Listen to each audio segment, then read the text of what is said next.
তো আপনি আজকে আসলে কি বিষয়ে কথা বলতে স্বাচ্ছন্দ্য বোধ করেন? আপনার কাছে মনে হয় যে আজকে আলোচনা যেহেতু টাইটেল ঠিক করেছে নতুন রাজনৈতিক দল এবং আসন্ন নির্বাচন নিয়ে, আমার প্রশ্নের আগে আপনার নিজের মতো করে আপনি কিছু বলতে চান কিনা, আপনার ভক্ত? আপনাকে অসংখ্য ধন্যবাদ। এত সুন্দর একটা স্কোপ আমাকে আপনি দিয়েছেন কিরণ ভাই, আপনাকে অসংখ্য ধন্যবাদ। এই যে কথাগুলো বলছি, আজকে তো 10,000 গালি আমাকে খাইতে হবে যে কথাগুলো আমি বলবো। আমার মতো গালি বোধহয় টকশো করে এমন মানুষ বাংলাদেশে কেউ খায় না। কি গালি দেয় এগুলো কল্পনা করতে পারবেন না। এবং গালি দেওয়ার পিছনের নামটা লেখা থাকে ইসলাম। আমি সবাইকে চিনি, এদেরকে, তাদের কথা শুনে চিনি, তাদের চেহারা দেখে চিনি, তাদের দাড়ি দেখে চিনি, তাদের আদর্শিক যে চিন্তা ভাবনা দেখে চিনি। এরা নাকি এই দেশে ইসলাম করতে চায় এবং এমন ধরনের বকাবকি এরা করে, আমি অসম্ভব আমার কাছে মনে হয়। এবং আমি এটা প্রথমেই এই দেশের একটা রাজনৈতিক দল, এই দলটার সাথে আমার কোনো সময় দূর সম্পর্কও ছিল না। আমি দলের রাজনীতি করি না, জামাতকে আমি বিশ্বাসও করি না, তাদের আদর্শ, কিন্তু তাদেরকে আমি শত্রুও মনে করতাম না। আমি মনে করতাম বাংলাদেশে এখন যারা জন্মগ্রহণ করছে তারা তো ৭১-এ যুদ্ধে বিরোধিতা করে নাই, আচ্ছা তারা তাদের রাজনীতি করুক। এবং তারা বেশ ভালো রাজনীতি করছে, কিন্তু যেদিন থেকে তারা মুক্তিযুদ্ধ সম্পর্কে বলা শুরু করছে, আমি এটা বলবো একটু পরে, মুক্তিযুদ্ধ সম্পর্কে যেদিন বিরোধিতা শুরু করছে যে ৭১-এর মুক্তিযুদ্ধ কোনো যুদ্ধ না, এখনো আজকেও তাদের এক ছেলে অবুদের সভাপতি, এরা যে জ্ঞানী হয়েছে, এই জ্ঞানীরা কিন্তু এখনো বলে যে তারা কিন্তু মুক্তিযুদ্ধ সমর্থন করছিল। মুক্তিযুদ্ধ আসলে শেখ মুজিবুর রহমান চাইছে না, চাইছিল গোলাম আজম সাহেব এবং জামাতে ইসলাম। কিন্তু পরে তারা একটু পিছায় গেল, দেখলো ভারত আইসা এখানে যোগদান করছে, এই কারণে পিছায় গেল। এই হলো তাদের আজকের ভাষা। এত মিথ্যাবাদী, এত ইতিহাস সম্পর্কে এত জ্ঞান পাপীরা, জাতীয়ভাবে আন্তর্জাতিকভাবে যারা মিথ্যা কথা বলে, ১ নম্বর তারা রাজনীতিবিদ হওয়া উচিত না, তাদের দল থাকা উচিত না, ইসলামের নামটাকে তারা কলঙ্কিত করতেছে এইসব কথা, এত মিথ্যা কথা বইলা। এই যে আমি আজকে কথা বলতেছি, আমাকে 10,000 গালি দিবে, কি গালি দিবে আপনাকে বললাম না আমি। ১, ২ নম্বর আমার বিরুদ্ধে চরম ষড়যন্ত্র হইতেছে জাতীয় এবং স্থানীয়ভাবে। জাতীয় আমার বাংলাদেশ, স্থানীয় আমার কিশোরগঞ্জ। কারণ একটা দল সব জায়গায় বসে গেছে। এই যে উনি আসছেন আজকে, বলছে যে উনি নাকি আবার বিশ্ববিদ্যালয়ে যাবেন, আমার নুরুল আমিন ব্যাপারী ভাই, এখানে যে হেড অফ দ্য ডিপার্টমেন্ট যিনি বসে আছেন ঢাকা বিশ্ববিদ্যালয়ের, ওনারা স্বীকার করেন না, ওনারা খুব ভালো মানুষ, কিন্তু ওনাদের রাজনীতির ওই গোড়া পত্তন যেখান থেকে হয়েছে, সেই তারা আজকে সারা বাংলাদেশ দখল করে বসছে। আমি গেছিলাম গত ২৪ তারিখে রাজশাহীতে, আমি প্রধান অতিথি ছিলাম। জনসভা করার পরে আমি রাজশাহী শহর থেকে গেলাম ইউনিভার্সিটিতে, কারণ আমার স্ত্রী রাজশাহী ইউনিভার্সিটির ছাত্রী। সেইখানে দেখতে গেল রাত্রে সমস্ত সিনিয়র প্রফেসররা আইসা জমায়েত হইলেন। তারা একটা কথাই বললেন যে কথাটা বললেন যে আমরা ফ্যাসিস্টের আমলেও রাজশাহী ইউনিভার্সিটিতে আমাদের অন্তত একটু হাসি দেওয়ার সুযোগ ছিল। এখন রাজশাহী ইউনিভার্সিটি এই যে বিএনপি মানে ভিসি থেকে ধরে অন্য যারা আছে সমস্ত জায়গাতে স্বাধীনতা বিরোধীরা বৈশা গেছে, এবং তাদের কথাবার্তা শুনলে আর প্রফেসরই করতে ইচ্ছা করে না। রাজশাহী প্রফেসর আমার কথাটা শুনতেছে, আমি এই কারণে কথাটা বললাম। সব জায়গা তারা দখল করে নিছে, একদম প্রিন্সিপাল সেক্রেটারি থেকে ধরে, চিফ সেক্রেটারি থেকে ধরে, ডিসি থেকে ধরে সমস্ত মধ্যবর্তী স্থানগুলো দখল করে নিয়ে ভিন্ন অভিযোগ করে। আমি বলছি, আমাকে শুনেন, আমার বিরুদ্ধে যে কনস্পিরেসিটা হচ্ছে, আমি বাংলাদেশের মানুষকে সাক্ষী রাখলাম। ১ নম্বর হলো তারা আমাকে কি করবে আমি জানি না, কারণ আমি যে জন্ম নিয়েছি, আমার স্রষ্টা হইলো আমার জীবনের মালিক। আমি তার কাছে আমার জীবনটা সমর্পণ করে রাখছি, যে মৃত্যুটা তার মাধ্যমে ইচ্ছাই হবে। তারপরে আপনি বিশ্বাস করবেন না, গত ৩ মাস যাবৎ শুধু থ্রেটের কারণে আমি রমনা পার্কে যাইতে পারি না, অথচ গত ১৫ বছর যাবৎ আমি রমনা পার্কে হাঁটতাম। আমি শেখ হাসিনার আমলে প্রতি মুহূর্তে মনে করতাম, আমার স্ত্রীকে বলতাম তুমি কিন্তু বিধবা হইতে পারো, আমার ছেলেরা কিন্তু এতিম হইতে পারে, ছেলেরা ডাকতে আনতাম, স্ত্রীকে আনতাম, রাত্রে পুলিশ আসলে তুমি দরজা খুলবা আর ছেলেরা তোমরা ঘুমায় থাকবা। আমাকে যদি ধরে আমি প্রথমে ডাইন হাতটা বাড়ায় দিব, দিয়া বলবো আগে চোখটা বাঁধেন, আমার বাঁধতে আমাকে 2টা লাথি দেন, কারণ আমি কেন মুক্তিযুদ্ধ করছিলাম। শেখ হাসিনার আমলে আমি জানতাম আমাকে বান্ধা ওই কি ঘর বলে আয়না গড়ে নিতে পারে, কিন্তু একদম হত্যা করে ফেলবে এটা আমার মনে হতো না। আজকের এই প্রেক্ষাপটে আপনার সাথে আমি কথা বলতেছি, এত রিস্ক নিয়ে আপনি চিন্তা করতে পারবেন না রিস্কটা কত।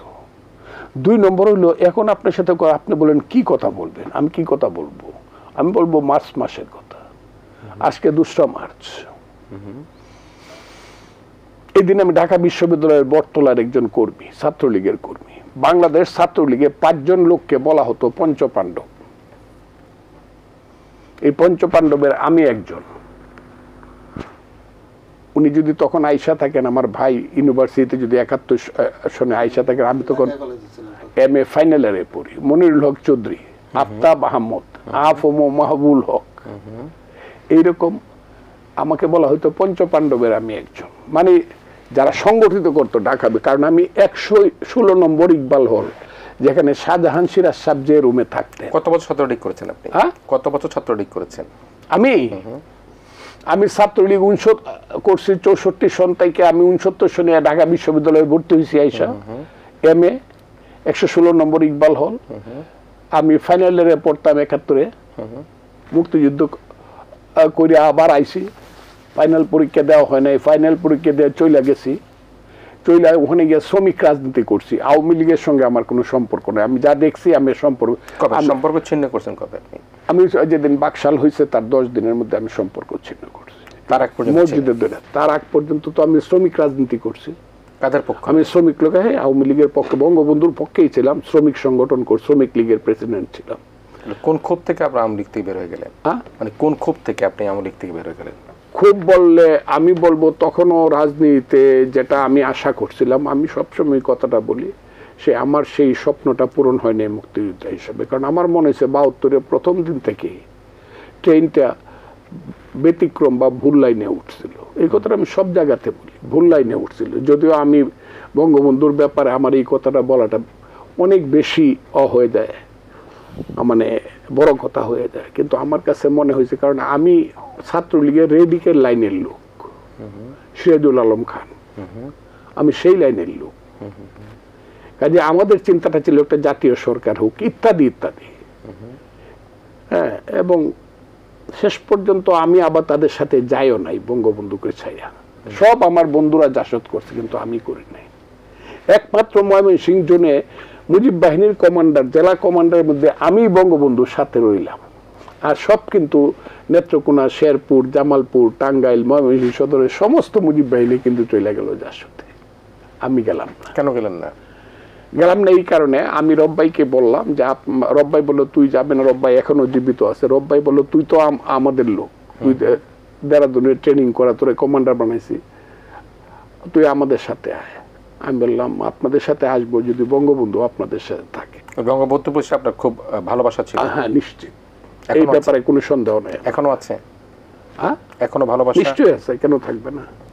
আচ্ছা, নিশ্চয়ই আছে। দেখি আমি কি ভয় করে কাউকে, আমি তো এই বলছি, ওই যে আমি দেখাইছি না যে বঙ্গবন্ধুর এই আঙ্গুলটা টাই না কেউ সোজা করতে পারবে না, বা সোজা আঙ্গুলটা কেউ বাঁকা করতে পারবে না ইতিহাসে, কথাটা তো আমি বলছি। আমি সবাই জানে এটা, আমার এই বিএনপিতে থাইকে এই কথাটা তো আমি বলছি। তাহলে দল ছাড়লেন কেন? সেই দল, হ্যাঁ, সেই দল কেন ছাড়লেন? আমি তো সেই দল ছাড়ি নাই, সেই দল আমাকে ছাড়ানো হয়েছে। শেখ হাসিনা আসার পরে আমি বললাম রক্তের উত্তরাধিকারের রাজনীতিতে বিশ্বাস করি না। আমি তখন ছাত্রলীগের প্রেসিডেন্ট, সেন্ট্রাল। দ্বন্দ্ব হইল। কোন সনে এটা? 81, 82, 83। আচ্ছা, তারপরে কি হলো? দ্বন্দ্ব হইল, ডিফারেন্স হয়ে গেল। সেই ডিফারেন্সে একটা পর্যায়ে গিয়ে একদম দল ছাইরে চলে গেলাম। হইল না, আমি শেখ হাসিনার সাথে রাজনীতিটা করতে পারি, উনি আমাকে বুঝতে চাইলো না, আর আমি উনার রাজনীতিটা পছন্দ করতে পারলাম না, যেটা এখনো পারি না। এবং বঙ্গবন্ধু শেখ হাসিনা এক করে দেখলে আমি খুব দুঃখিত হব। বঙ্গবন্ধু আর শেখ হাসিনা ভিন্ন জিনিস। কাজে আমি ওই যে বঙ্গবন্ধু মুক্তিযুদ্ধ কই, তার পিছনে যদি বঙ্গবন্ধুর ছবি ভাসে, এই অপরাধটা তো আমার না। তার পিছনে যদি মৌলানা ভাসানীর ছবি ভাসে, যদি উসমানী, জিয়াউর রহমান, তাজউদ্দিন আহমদ, সৈয়দ নজরুলের ছবি ভাসে মুক্তিযুদ্ধ করলে, আমি কি অপরাধ, আমার কি অপরাধ? ছবি তো ভাসতো একটাই, হ্যাঁ ছবি তো ভাসতো একটাই, আমরা দেখতাম সবসময় পিছনে। সেটাই, সে কে ভাষায় তো আমি জানি না, কিন্তু politics is a game, it is not a sports. সেই গেমে আপনার অবস্থান কি? আপনি কি এখন? না, আমার অবস্থা না, সেই গেমে যারা ছিল, আচ্ছা, পলিটিক্যাল গেম যারা ছিল, সামরিক গেম যারা ছিল, গেমে খেলছে, সবারই অবদান আছে। কেউ কারো 11 জন সেক্টর কমান্ডার উসমানী সহ general Ziaur Rahman, I major Zia do hereby declare the independence of Bangladesh. আপনি কাউকে তো বা যার যারা পাওনাটা তো বুঝাই দিতে হবে, তো হবে না। আপনি যখন ছাত্রলীগের প্রেসিডেন্ট ছিলেন তখন শেখ হাসিনার সাথে আলাপ টালাপ হয়েছে, কথাবার্তা হতো? না, আমি যেদিন তাকে ছেড়ে গেছে তারপর আর একদিনের জন্য 1981 সনের পরে আজ পর্যন্ত একদিনের জন্য আলাপ হয়নি তার সাথে। তার আগে কথা হয়েছে? অবশ্যই আমি হ্যাঁ, তার আগে কি কথা হয়েছে আপনার সাথে? না, 81 সনে ছাত্রলীগ করার সময় কথা, তারপর তো আমি আবার আওয়ামী লীগে ব্যাক করলাম, রাজাক সাবরা হইলো ব্যাক করলাম, এমপি হইলাম, চললো, কিন্তু কোনোদিনই মিল হয় নাই আমাদের মধ্যে। জি, আমরা একটু আলোচনা আসবো, শেষ একটা কথা বলে শেষ করবো। আমি যে কথাটা বলতে চাই, এটা মার্চ মাস, আজকে আলোচনাটা মার্চ মাস দিয়ে স্বাধীনতা দেওয়া শুরু হইলে জিনিসটা হইতো সুন্দর হইতো, এই কারণে যে বাংলাদেশটা কিন্তু এই ফাউন্ডেশনের উপরে দাঁড়ায় আছে, যেটা আজকে অস্বীকার করা হচ্ছে। মুক্তিযুদ্ধ, স্বাধীনতা, এটা অস্বীকার কাজে, এটা সিরিয়াসলি আমি ওই যে আপনি যে কতগুলা টপিকস দিছেন, এগুলো তো হলো বাই প্রোডাক্ট। আসল প্রোডাক্ট হলো আপনি মুক্তিযুদ্ধ স্বীকার করেন না, মুক্তিযুদ্ধের বাইরের মানুষ, দুইটা ডিফারেন্স হবে এখানে বাংলাদেশে। এখন খুব ক্লিয়ার, ক্ষমতায় যাওয়ারও প্রশ্ন নাই, বিরোধী দলে থাকারও প্রশ্ন নাই। এখন প্রশ্ন আসবে, আপনি দেখবেন আমি বইলা গেলাম, আমার বয়স 77 বছর, আমি 61 বছর যাবৎ পলিটিক্স করি, আমার দুইটা চোখ যদি অন্ধ না হয়ে থাকে, আমার বিবেক যদি বন্ধ না হয়ে থাকে, তাইলে এই দেশ দুই ভাগে যেদিকে যাচ্ছে, এই দেশ দুই ভাগে গিয়ে দাঁড়াবে। একটা হলো 71-এর মুক্তিযুদ্ধ সঠিক ছিল কিনা, নাকি 47 আর 24 সঠিক, আর 71-টা এমনি একটা ঘটনা হয়েছিল, ভাইয়ে ভাইয়ে মারামারি, এই জায়গাতে দেশটা যাবে। আমি হলাম 71-এর পক্ষে। নিশ্চয়ই আমরা একটু পজিটিভ এবং আমরা খুব আশাবাদী থাকতে চাই। নিশ্চয়ই আপনার অনেক দুঃখ বেদনা আছে, রমনা পার্কে আপনি কোন হাঁটতে পারছেন না, ভয় পাচ্ছেন। নিশ্চয়ই আমি আশা করবো এই ধরনের ভয় ভীতির ঊর্ধ্বে থাকা দরকার, কারণ এখন তো আয়নাগর থাকবার কথা নয়, এখন তো গুম খুনের রাজনীতি থাকবার কথা নয়, কিন্তু তারপরও আপনাকে কেন এই রমনা পার্কে সকালবেলা আপনার হাঁটতে গিয়ে আপনাকে শঙ্কিত হতো হয়, সে বিষয়ে নিশ্চয়ই রাষ্ট্রের পক্ষ থেকে বিবেচনা নেবার অনুরোধ করছি। আমি এটা শেষ প্রশ্ন করে আমি আমার প্রিয় শিক্ষক প্রফেসর নুরুল আলম ব্যাপারের কাছে যাব। আপনি শেখ মুজিবুর রহমান সাহেবের কথা বলেছেন, অনেক কথা বলেছেন, আপনি সে দল করেছেন।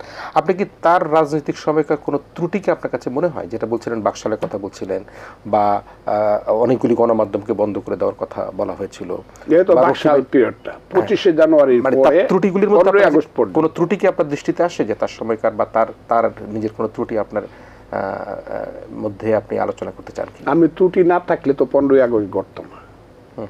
আমি তো এক কথায় উত্তর দেব।